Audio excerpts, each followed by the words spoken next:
Morning friends, welcome to our channel Dheeraj Jeevan पर। मैं धीरज। कैसे हैं आप सभी, ये कमेंट करके ज़रूर बताएं। और यदि आपको वीडियो पहले वाला जो सेकंड चैप्टर था वीडियो अच्छा लगा हो तो कमेंट करके ज़रूर बताएं। और आपको उसमें क्या अच्छा लगा उसके बारे में भी बताएं। तो आज का अपना नेक्स्ट चैप्टर रहेगा विजुलाइजेशन का विज्ञान। तो विजुलाइजेशन का विज्ञान चैप्टर हम शुरू करते हैं। जी, उससे पहले यदि आपने अभी तक हमारे चैनल को सब्सक्राइब नहीं किया है तो सब्सक्राइब कर लीजिए। नीचे लाल कलर का बटन दिया है, उसके साथ घंटे को प्रेस कर लीजिए। सब्सक्राइब करना बिल्कुल फ्री है, उसका कोई चार्ज नहीं लगता है। चलिए हम शुरुआत करते हैं अपने नए चैप्टर की, विजुलाइजेशन का विज्ञान। विजुलाइजेशन हमारे मन में बहुत नज़दीक से जुड़ा होता है, इसलिए विजुलाइजेशन के विज्ञान को समझने से पहले हम अपने मन को समझ लेते हैं। यानी कि विजुलाइजेशन है जो अपने मन से बहुत करीब से जुड़ा हुआ होता है। तो हम विजुलाइजेशन के विज्ञान के बारे में जानने से पहले अपने मन को समझ लेते हैं। मन क्या है? अपना मन अपनी सबसे बड़ी अदृश्य शक्ति है। यानी जो अपना मन है वो अपने शरीर की सबसे अदृश्य शक्ति है। विज्ञान की भाषा में कहें तो ऊर्जा। वैज्ञानिकों के मन की काम करने की अवस्थाओं के अनुरूप मन के दो प्रकार बताए गए हैं। हम जब जागते हैं तो उस समय जो मन काम करता है उसे जागृत मन, और जो मन 24 घंटे काम करता है उसे अर्धजागृत मन कहते हैं। यानी कि जब हम सुबह उठकर जागते हैं तो उसे जागृत मन कहते हैं, और जो हम 24 घंटे यानी कि जब भी अपनी नींद खुली हुई होती है उसे अर्धजागृत मन कहते हैं। जागृत मन क्या होता है? देखो, हम जागृत मन के बारे में बताते हैं। अपना मन अपनी सबसे बड़ी अदृश्य, यानी कि ये नहीं, हम अपने सभी बौद्धिक काम जागृत मन से करते हैं। जागृत मन निर्णायक मन है। यह पसंद और नापसंद करता है, तर्क करता है, सवाल करता है, हमेशा उधेड़ बूंद में व्यस्त रहता है। यानी अपना जो जागृत मन रहता है, जो सुबह जब हम सो कर के उठते हैं उस समय जागृत मन रहता है। उस समय अपने मन के अंदर काफ़ी सारे पसंद नापसंद के, तर्क वितर्क के सवाल जवाब आते रहते हैं। और अर्ध जागृत मन क्या होता है? हमारी सभी आदतों का मूल कारण हमारा अर्ध जागृत मन है। यानी जो भी हमारी कोई भी मूल आदत है उन सभी का यह अर्ध जागृत मन ही है, कारण है एक।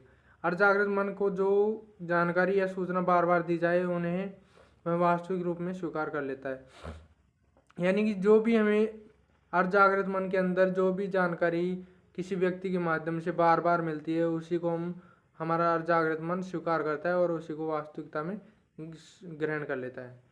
अर्धजागृत मन स्वयं को मिलने वाली जानकारी को या सूचनाओं को स्थायी रूप से संग्रहित कर लेता है। अर्धजागृत मन है जो भी उसको जानकारी मिलती है उसको स्थायी रूप से संग्रहित कर लेता है, अपने मन के अंदर उसे बिठा लेता है। श्वास का आना, खून का संचरण, पाचन क्रिया जैसी अपने शरीर की सभी स्वयं संचालित प्रक्रियाएं अर्धजागृत मन के निर्देश में होती हैं। यानी कि जो भी हम श्वास लेते हैं, खून का संचरण होता है, पाचन करते हैं, तो वो सभी जो भी शरीर की क्रियाएं हैं वो स्वयं अर्धजागृत मन, यानी अपने जो दिन का समय होता है जब हम जागते हुए रहते हैं उस समय अर्धजागृत मन होता है, उसी के अंदर सारी क्रियाएं होती है। यह मन स्थान और काल के बंधन से मुक्त होता है। अपना अर्धजागृत मन अपनी भावनाओं को प्रभावित करता है। अर्धजागृत मन अपना सृजनात्मक मन है। यानी कि जो हम दिन के समय या जब भी जागते हुए रहते हैं, जब भी अपने मन के अंदर जो भी हम विचार दूसरों से सुनते हैं उनको एक सृजनात्मक यानी निर्माण के रूप में कार्य करता है। अब अर्धजागृत मन की शक्ति के बारे में हम जान लेते हैं कि अर्धजागृत मन की क्या क्या शक्तियाँ हैं। अर्धजागृत मन में अपने जागृत मन की तुलना में कई गुना शक्तिशाली है, क्योंकि इसमें हमारे संजोगों के सर्जन की क्षमता है। जो अर्धजागृत मन है, जो हम इस सुबह सोकर उठते हैं, वो जागृत मन से बहुत अत्यधिक शक्तिशाली है। अभी तक के हमारे संजोग अर्धजागृत मन द्वारा ही उपलब्ध कराए गए हैं। आप प्रश्न करेंगे कि यह किस तरह हो सकता है, यानी कि जो अर्धजागृत मन के अंदर जो भी संजोग होते हैं उनके बारे में आप क्वेश्चन करेंगे कि यह किस प्रकार होता है। तो चलिए हम इसका भी जवाब जान लेते हैं क्या है। संजोगों का सर्जन किस तरह होता है? हमें चाहे अच्छे लगने वाले संजोग हो या बुरे लगने वाले अवसर हो, इनका सर्जन किस तरह होता है, इस प्रक्रिया को स्टेप बाय स्टेप हम समझते हैं कि हमारे संजोग हैं इनका सर्जन किस प्रकार होता है। इनका स्टेप बाय स्टेप हम एक एक पर चर्चा करके इसको समझते हैं। तो चलिए, पहला संजोगों का सर्जन, ये पहला स्टेप है। हमारे आसपास हम जो कुछ भी देखते हैं उनके चित्र हमारे अर्धजागृत मन में छप जाते हैं। यानी जो भी हम हमारे आसपास की जो भी चित्र वगैरह या फिर कुछ भी अपने आसपास की वस्तुओं को देखते हैं वो अपने मन के अंदर चित्र छप जाते हैं। जो कुछ सुनते हैं उन वाक्यों ये तथा शब्दों के चित्र भी बनते हैं और अर्धजागृत मन के ऊपर छप जाते हैं। जो हम सुनते भी हैं जो भी वो सभी हमारे मन में अर्धजागृत मन के अंदर छप जाते हैं, यानी कि उनको हम विश्वास कर लेते हैं। इस तरह अर्धजागृत मन के पास अच्छे बुरे चित्रों का पहुंचाने का काम जाने अनजाने में हम सतत करते हैं। यानी कि ये अनजाने में या फिर जाने में जो भी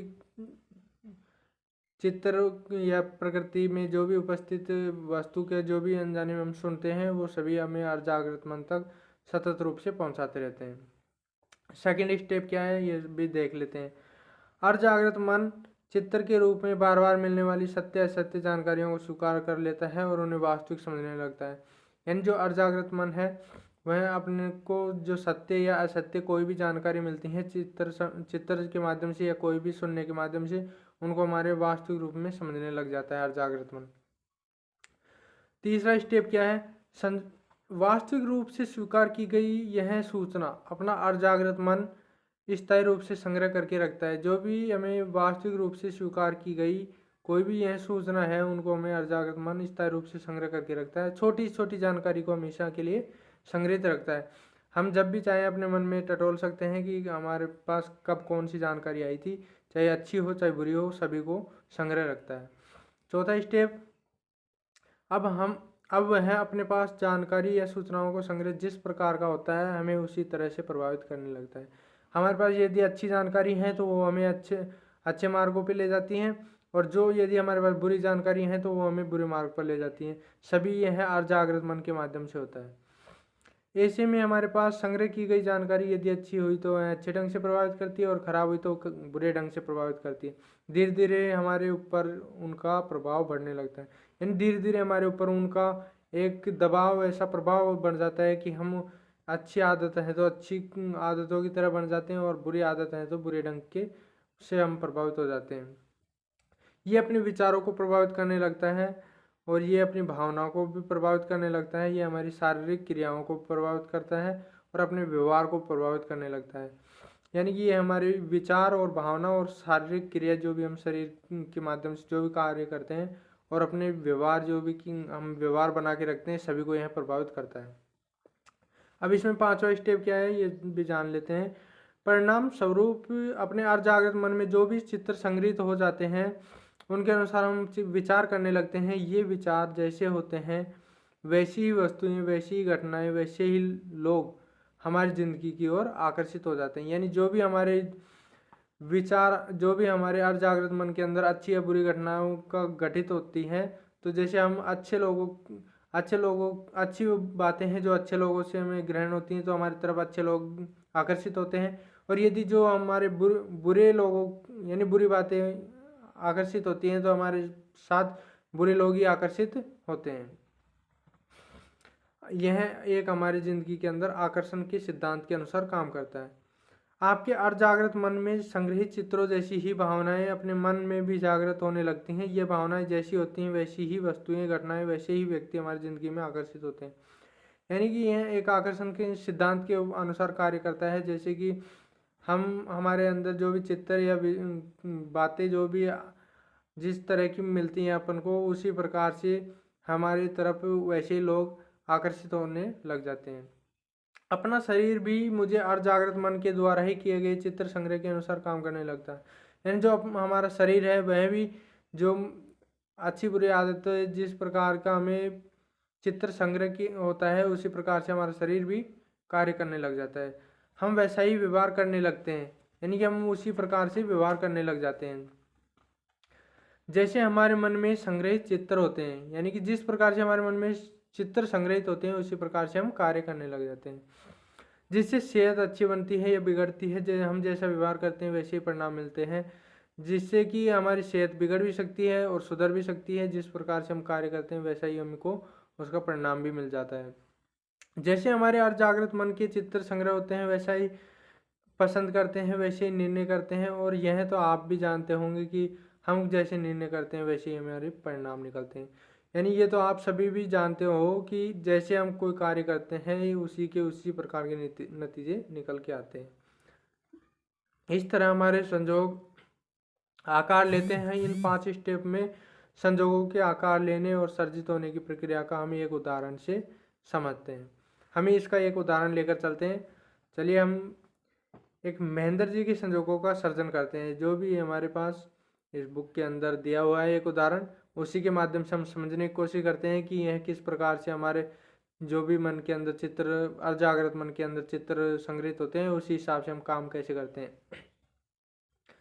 महेंद्र जी गत 28 वर्षों से आर्थिक क्षेत्र में परेशानी का सामना कर रहे थे। यानी जो महेंद्र जी हैं जो 28 वर्षों से अपनी आर्थिक परेशानी से सामना कर रहे थे। आयु 50 वर्ष के करीब होने लग गई थी उसकी। फिर वो अपने स्वयं का घर नहीं बना सके थे। यानी कि उनकी इतनी आर्थिक स्थिति खराब थी कि वो अपना एक घर भी नहीं बना सकते थे। यहाँ तक तो ठीक है, किंतु छोटे धंधे की कम आय के कारण परिवार का पालन पोषण भी सही ढंग से नहीं कर पा रहे थे। यहाँ तक तो ठीक है कि वो अपना घर नहीं बना पा रहे थे क्योंकि उनकी आय इनकम कम थी। लेकिन उनके एक छोटे से धंधे से इतनी इनकम कम थी कि वो अपने परिवार का पालन पोषण भी सही ढंग से नहीं कर पा रहे थे। उनकी ज़िंदगी में ऐसे अवसर किस तरह पैदा हुए, यह जानने के लिए हम स्टेप बाय स्टेप समझते हैं कि उनकी ज़िंदगी के अंदर ये इस प्रकार के घटाव बदलाव किस प्रकार से आए हैं। इसके बारे में हम स्टेप बाय स्टेप समझने की कोशिश करते हैं। तो आप ध्यान दीजिए। अनेक वर्षों से महेंद्र जी अपने आसपास की मंदी, गरीबी और संघर्ष को देखते आए हैं। इन संघर्षों के चित्र उनके अजागृत मन में छपते रहे हैं। इसके अलावा अन्य व्यापारी मित्र भी मंदी, बेईमानी, खोट और नुकसान और धोखाधड़ी के चित्र ही महेंद्र जी के अजागृत मन में पहुंचाते रहते हैं। यानी कि जो महेंद्र जी हैं उनके जीवन में काफ़ी इतना बदलाव आया है कि जो भी उनके मित्र हैं, व्यापारीगण हैं, जो उनके साथ मंदी करते आए हैं, बेईमानी करते हैं, उनके साथ खोट, नुकसान, ये सभी करते आए हैं। और इस प्रकार से उनके जो भी ये सभी घटनाएं हुई हैं वो उनके अजागृत मन के अंदर छप गई हैं। जो भी वो अपने दिल के अंदर छपी हुई हैं, उनके कारण उनके पास इस प्रकार से हुआ है। महेंद्र जी के पास मन के विषय में कोई खास जानकारी नहीं होने से ऐसे चित्रों को मन में प्रवेश करने से रोक नहीं पाए। यानी महेंद्र जी के पास ऐसी कोई जानकारी नहीं होने के कारण कि मन के अंदर ऐसी छपी हुई घटनाएं जो अपने जीवन के अंदर आगे जा कर के उसी का परिणाम निकलती हैं, तो इस प्रकार से जानकारी महेंद्र जी को थी नहीं। और ये जो उसके सामने बेईमानी, खोट, नुकसान का जो भी घटनाएं घटित हुई वो उसके अर्धजागृत मन के अंदर प्रवेश करने से वो नहीं रोक पाई, वो प्रवेश करती गई। इतना ही नहीं, वे स्वयं अपने भाग्य में संघर्ष ही लिखा है जैसी बातें बोलकर इन चित्रों को और अधिक स्पष्टता प्रदान करते रहे हैं। अर्धजागृत मन में इतने वर्षों से यह चित्र बराबर छपते रहे। यानी कि वो अपने भाग्य को कोस रहे थे कि अपने भाग्य में संघर्ष ही लिखा है, संघर्ष के अलावा कुछ नहीं लिखा है। तो इस प्रकार से की बातें वो करके अपने उन चित्रों को और अधिक गहरा बना रहे थे कि वो उनके दिल से या अपने अर्धजागृत मन से मिटने का नाम ही नहीं ले रहे थे। अब इसके सेकंड स्टेप की बात करते हैं। इनके अर्धजागृत मन ने अपने चारों तरफ से मिले संघर्ष, दुख के सच्चे झूठे तमाम चित्रों को सत्य मान लिया। इसका कारण चित्रों को लगातार मिलते रहना है। यानी जो भी आसपास से चित्र, उनके झूठे सच्चे जो भी चित्र ग्रहण हुए उन सभी को उन्होंने सच्चा मान लिया और वही उनके अर्धजागृत मन में छपते रहे। तीसरा स्टेप है, महेंद्र जी के अर्धजागृत मन में जब व्यापार शुरू किया है तब से आज तक चित्रों द्वारा मिली तमाम जानकारियों का भरपूर संग्रह। यानी जब से महेंद्र जी ने व्यापार किया है तब से उनके मन में जो भी घटनाएं हुई हैं वो सभी उसके अर्धजागृत मन के अंदर छपी हुई है। यह संग्रह कैसा है यह आप जानते ही हैं।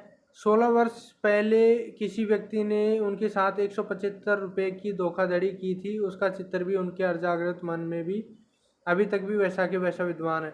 यानी कि जो पहले का टाइम था 175 रुपये बहुत हुआ करते थे। एक गरीब व्यक्ति 175 रुपये कमाता है तो वो बहुत ही मेहनत करके कमाता है। तो किसी एक व्यक्ति ने महेंद्र जी के साथ 175 रुपये का धोखाधड़ी किया था, जो उनके मन में अभी तक भी ऐसे के ऐसे छपा हुआ है। अब चौथी स्टेप की बात करते हैं। मंदी, तकलीफ, संघर्ष और अन्य कमियों के चित्र से रंगा हुआ अर्धजागृत मन महेंद्र जी को बुरी तरह से प्रभावित करता है। यानी कि उनकी एक मंदी, तकलीफ थी, संघर्ष कर रहे थे और अन्य भी काफ़ी कमियां थी, जिनके चित्र उनके मन में इस तरह से रंग गए थे कि वो बुरी तरीके से उसको महेंद्र जी को प्रभावित कर रहे थे, उनके दिल से निकलने का नाम नहीं ले रहे थे। और यह प्रभाव बढ़ता ही जा रहा था। विचार, भावनाएं, बर्ताव, शरीर तंत्र के व्यवहार और उनकी निर्णय शक्ति बुरी तरह से प्रभावित हो चुकी थी। वो कोई निर्णय भी सही ढंग से नहीं ले सकते थे। उनका डिसीजन लेने की शक्ति भी एक प्रकार से गायब सी हो गई थी। वो ये भी नहीं समझ पा रहे थे कि क्या अच्छा है क्या बुरा है, वो क्या अच्छा करना चाहते हैं क्या बुरा करना चाहते हैं। उनके दिमाग से सारी शक्ति निकल चुकी थी अच्छा और बुरा करने की। अब पांचवा स्टेप बताते हैं। पांचवें स्टेप में इसके कारण क्या बन रहा है। दयनीय विचारों के करते रहने से महेंद्र जी की आर्थिक स्थिति अधिक से अधिक कमजोर होती थी। यानी कि इस प्रकार से विचारों को करते हुए महेंद्र जी की जो स्थिति है वो धीरे धीरे इतनी प्रभावित होती गई, उनकी गरीबी इतनी बढ़ गई कि वो कमजोरी स्थिति में प्रभावित होने लग गए उससे। लगातार दुख की अनुभूति से महेंद्र जी के जीवन में स्वयं को अब कहीं भी सुख की संभावनाएं नहीं दिखती हैं। अधिक दुख देने वाली घटनाएं बनती जा रही थी। यानी जो लगातार उनको दुख मिल रहा था उससे उनके मन में काफ़ी आघात पहुंच रहा था और उनको अब दुख के अलावा कोई भी सुख की एक भी कामना या एक भी आशा दिखाई नहीं दे रही थी। नकारात्मक प्रभाव के कारण रक्तचाप जैसी शारीरिक क्रियाएं भी कमज़ोर पड़ने लग गई थी। यानी कि जो उनके नकारात्मक प्रभाव पड़ रहा था, जो नकारात्मक बातें उनके सामने आ रही थी, उससे उनके रक्तचाप जैसी शारीरिक क्रियाएं भी कमज़ोर पड़ने लग गई थी। यानी कि उनकी जो शरीर के अंदर ब्लड प्रेशर है, जो शरीर की नसों में ब्लड बह रहा है, उसकी भी स्पीड कम पड़ने लग गई थी। एसिडिटी व ब्लड प्रेशर की समस्या भी पैदा हो गई थी। यानी कि उनके एसिडिटी भी होने लग गई थी और उनको बीपी भी रहने लग गई थी। धोखाधड़ी और माथापच्ची करने वाले ग्राहकों के चित्र भी रंगे अर्धजागृत मन में महेंद्र जी के व्यवहार पर बुरा प्रभाव डाला और उनका व्यवहार अब ऐसा हो गया था कि ग्राहकों ने उनके यहाँ आना बंद कर दिया था। यानी कि जो धोखाधड़ी हुई थी उनके साथ, माथापच्ची हुई थी ग्राहकों के साथ, तो उन ग्राहकों के चित्र भी उनके अर्धजागृत मन में इस प्रकार से बुरा प्रभाव डाल रहे थे कि अब उनकी ऐसी स्थिति हो गई थी कि जो ग्राहक हैं उनके घर पर आ रहे थे उनसे पैसे मांगने के लिए, वो भी उनके पास अब आना बंद हो गए थे, क्योंकि उनकी ऐसी स्थिति थी कि वो जो भी उनके पास आता था उनको कभी क्या कहते उनकी दिमाग की शक्ति खराब हो चुकी थी। बुद्धि की लगाम अपने हाथों में रखने वाले महेंद्र जी का जागृत मन भी उनके अर्धजागृत मन से पूरी तरह से प्रभावित हो चुका था। महेंद्र भाई दृढ़ता पूर्वक कोई भी निर्णय नहीं ले सकते थे। यदि वे कोई निर्णय ले भी लेते थे तो किसी तरह से ठीक नहीं होता था। यानी कि जो महेंद्र जी हैं वो अपना कोई भी डिसीजन या निर्णय सही ढंग से नहीं ले सकते थे, और यदि वो लेना भी चाहते थे तो उनका जो निर्णय है वो भी गलत तरीके से उनके ऊपर ही आ जाता था। इस सारी प्रक्रिया के कारण महेंद्र जी की जिंदगी में नकारात्मक अवसर और संजोग बनते रहे और बनते ही रहते हैं। यानी कि जब उनको कोई एक अच्छी आशा किरण नहीं दिखी तब तक उनके मन में ये नकारात्मक विचारों का ही आदान प्रदान होता रहा, और जो उनका जागृत मन था उसके ऊपर भी एक अर्धजागृत मन का प्रभाव पड़ने लगे और वो भी उसके अर्धजागृत मन की तरह ही प्रभावित हो गए। समझने की बात तो यह है कि यह इस तरह की नकारात्मक और भी अधिक नकारात्मक चित्र तैयार करते हैं और इस तरह यह चैप्टर लगातार चलते रहते हैं अपने माइंड यानी मन के अंदर, अर्धजागृत मन के अंदर इसी प्रकार से लगातार चैप्टर आते रहते हैं। यानी कि नकारात्मक विचारों का आदान प्रदान होता रहता है और हमारा जो जागृत मन है उस पर भी अर्धजागृत मन का प्रभाव पड़ जाता है और वो भी उसी अर्धजागृत मन के वश में हो जाता है। अब समझ में आया कि विजुअलाइजेशन का विज्ञान क्या है। यानी कि अब समझ में आ गया है कि विजुअलाइजेशन का विज्ञान क्या है। आप सभी से भी आशा करता हूँ कि आपको भी समझ में आ गया होगा विजुअलाइजेशन का विज्ञान कि इसके अंदर कैसे क्या अपने माइंड के अंदर जो जागृत मन है वो जागृत मन पर किस प्रकार से प्रभावित हो जाता है। परंतु आपको लगेगा कि महेंद्र जी ने खराब संजोगों का कहा विजुअलाइजेशन क्या किया था, वे भला किस लिए दुख का विजुअलाइजेशन करेंगे, शायद आपको जानकारी न हो, किंतु महेंद्र जी ने आर्थिक संघर्षों और दुख का विजुअलाइजेशन किया था। यानी कि शायद आपको इतना मालूम नहीं होगा कि महेंद्र जी ने क्या उनके साथ जो भी घटनाएं घटित हुई थी क्या उनका विजुअलाइजेशन किया है, लेकिन महेंद्र जी ने विजुअलाइजेशन किया था उनका भी, उनके साथ जो भी संघर्ष हुआ था आर्थिक और उनके साथ जो भी दुख हुआ था उनका विजुअलाइजेशन किया था। अपने ज़्यादातर संजोग हमने जाने अनजाने में किए हैं, वे विजुअलाइजेशन का ही परिणाम है। यानी कि हम जो भी अपने संजोग बनाते हैं, जो भी संजोग करते हैं, जाने में या अनजाने में जो भी करते हैं वो सभी हमारे विजुअलाइजेशन का ही परिणाम है। तो मैं आशा करता हूँ कि आपको ये चैप्टर समझ में आया होगा और आपको पता होगा कि विजुअलाइजेशन का विज्ञान क्या है। आज आपने इस चैप्टर में काफ़ी अच्छा समझा है, तो आशा करता हूँ आपको अच्छा भी लगा होगा। तो यदि वीडियो भी अच्छा लगा हो और चैप्टर भी अच्छा लगा हो तो एक लाइक तो बनता है, आप लाइक ज़रूर करें। और यदि अभी तक आपने सब्सक्राइब नहीं किया है तो नीचे लाल कलर का सब्सक्राइब का बटन दिया है, आप सब्सक्राइब कर लीजिए। और यदि आपको अच्छा लगा है तो आप इसे ज़्यादा से ज़्यादा लोगों के पास शेयर करें, ताकि वो लोग भी अपना इस वीडियो को देखें और उनको लगे कि हमें विजुअलाइजेशन करना चाहिए, हमें जो भी कार्य करते हैं उसके लिए विजुअलाइजेशन करना चाहिए, तो वो ज़रूर करें ताकि आपके जीवन में काफ़ी अच्छा बदलाव आए। ऐसा कभी ना हो कि आप अपने कोई भी कार्य करते हो और उसका विजुअलाइजेशन नहीं करते हैं तो आपको आगे जाकर के बहुत सी परेशानियों का सामना करना पड़ सकता है। तो धन्यवाद। आज का चैप्टर यहीं पे, कल के चैप्टर में हम पढ़ेंगे अनजाने में होता है विजुअलाइजेशन, कि हमें अनजाने में कैसे विजुअलाइजेशन हो जाता है। तो कल के चैप्टर में उसके बारे में पढ़ेंगे। आज के लिए इतना ही, धन्यवाद।